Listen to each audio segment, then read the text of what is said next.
primary school for the whole duration of the war.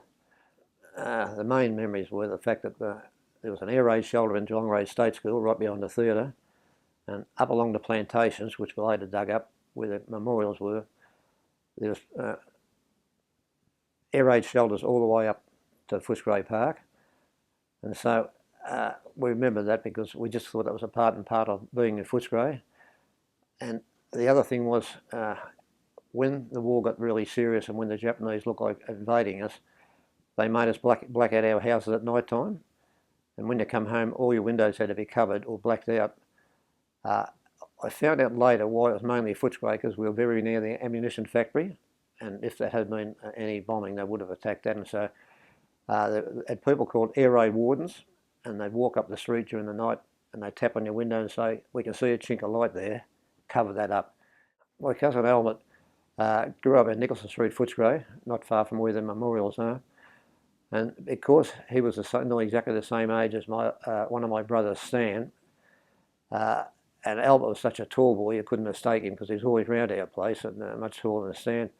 But they were very close because of the same age, and so being desperate to get over there where all the older mates were with the country at war, they found that they could join the Mercantile Marine, and they both signed on as deck boys on 2 different ships. So those 15 months was a complete blackout. They heard nothing whatsoever, and until he walked up Nicholson Street, as my auntie said, whistling, a big 17-year-old boy, and that was the first they actually knew he was still alive. He got a job on the Centaur, which was being refitted. It was a cargo boat. He spent a few months on that, refitting it.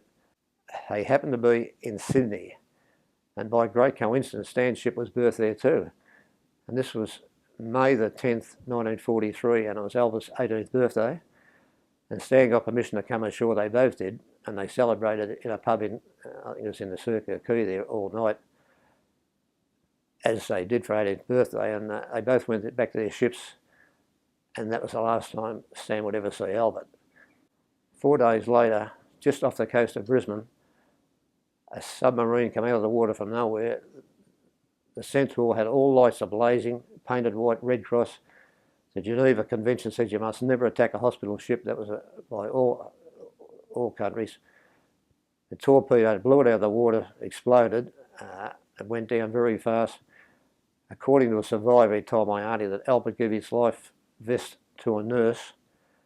They both jumped in the water, but it didn't save them. They both went down, and there was a huge loss of life. Doctors, nurses, crewmen, and that was Albert's final resting place. A few months ago, when the memorial was first opened, I went up there. I couldn't believe what they'd done and what had been recovered. It was actually a tremendous effort on all the people who put the time to find those original plaques and to lay plaques there for the people whose plaques they didn't find. So it's a tremendous memorial, and Albert was born about 400 metres away from where his plaque commemorates his death forever.